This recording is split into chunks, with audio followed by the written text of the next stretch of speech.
রূপার পাঁচমিশালিতে আজকে করছি চাল পটল। চাল পটলের জন্য প্রথমে পটল ধুয়ে রেখে দিয়েছি, আলু ধুয়ে রেখে দিয়েছি, চালটাকে ধুয়ে রেখে দিয়েছি।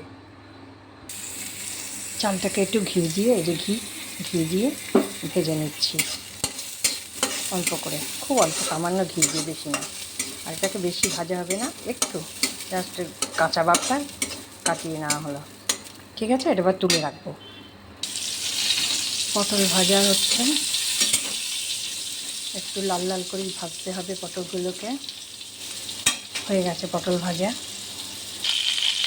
একটু নুন দিয়ে দিয়েছি আলু ভাজার সময়, পটল ভাজার সময়ও আমি একটু নুন দিয়েছিলাম, যাতে তাড়াতাড়ি হয়ে যায়। আর তরকারি যখন করবে তখন নুন একটু কম দিতে হবে, বুঝে দিতে হবে। ঠিক আছে, আলু পটল ভাজা হয়ে গেছে। আচ্ছা, এবার দেবো জিরে ফোড়ন, আর দেবো এলাচ,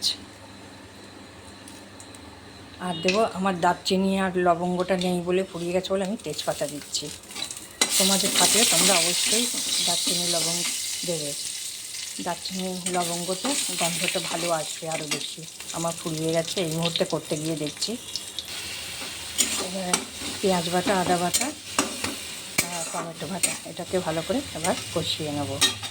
এরপর দেবো জিরে গুঁড়ো, ধনে গুঁড়ো, কাশ্মীরি লঙ্কা গুঁড়ো, আর একটু দিচ্ছি রসুন থেতো করে, বেশি না, খুব সামান্য।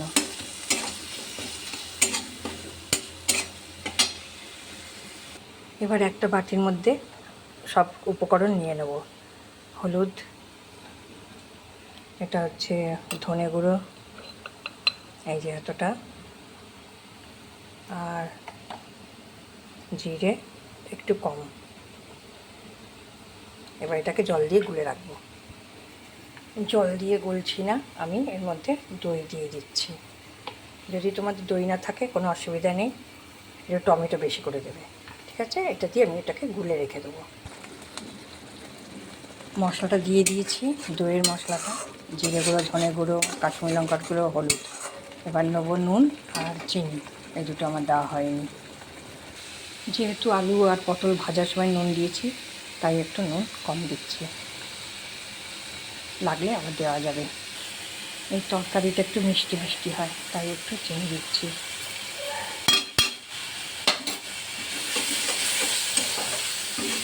কষে গেছে, এবার আলু পটলগুলো দিয়ে দেবো। আলু পটল দিয়ে দিয়েছি,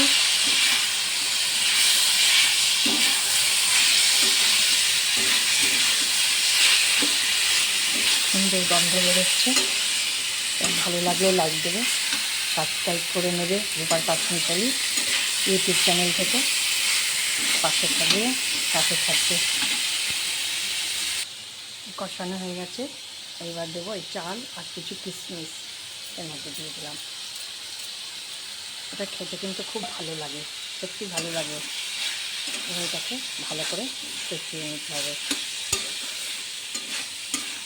এই রান্নাটা একবার তোমরা করে খেয়ে দেখবে, আমি গ্যারান্টি দিয়ে বলছি তোমাদের ভালো লাগবে। আর বেশি কষাবো না, মোটামুটি হয়ে গেছে। এবার জল দিয়ে দেবো, পরিমাণ মতো জল দিয়ে দিয়েছি। এবার নামানোর সময় ঘি আর গরম মশলার গুঁড়ো এটা দিয়ে নামিয়ে নিতে হবে। আর একটু ঝোল রাখতে হবে, একটু ঝোল, ওটা আস্তে আস্তে আবার ঠান্ডা হলে একটু টেনে যাবে। আমি গরম মশলার গুঁড়ো দিয়ে দিয়েছি, গরম মশলা দিয়ে দিয়েছি। আর এবার দিচ্ছি একটু ঘি, ঘিটা মাস্ট, ঘি দিতেই হবে। এটাতে ঘি না পড়লে খেতে ভালো লাগবে না, একটু ভালো করে ঘি দিতে হবে। তবে গরমকাল তো, খুব বেশি না দিলেও, যারা খায় না তারা না দিলে দেবে, তারা একটু গরম মশলা বেশি করে দেবে, কিন্তু ঘিটা দিলে বেশি ভালো লাগবে খেতে। ঠিক আছে, চাল আলু পটলের তরকারি হয়ে গেছে। ডালনা, চাল আলু পটলের ডালনা, এটা কিন্তু আতপ চাল দিয়েই করতে হবে, গোবিন্দভোগ যে আতপটা হয়। ঠিক আছে বন্ধুরা, করে একবার খেয়ে ভালো লাগবে। আমি অন্তত গ্যারান্টি দিতে পারি এই রান্নাটা ভালো লাগবে। আর গরমকালে ভালোই লাগে খেতে, রুটির সঙ্গেও খেতে পারবে, আর ভাতের সঙ্গে তো অবশ্যই। ঠিক আছে, তোমরা যদি চাও যে ঝোলটাকে আর একটু শুকিয়ে নেবে, নিতে পারো, তবে ঝোল টেনে নেবে কিছুক্ষণ পর, আলুটা টেনে নেবে, কিছুটা ঘন হয়ে যাবে। ঠিক আছে, ভালো লাগলে লাইক দিও, সাবস্ক্রাইব করে নিও রূপার ইউটিউব চ্যানেল। আর সবাই ভালো থেকো, সুস্থ থেকো।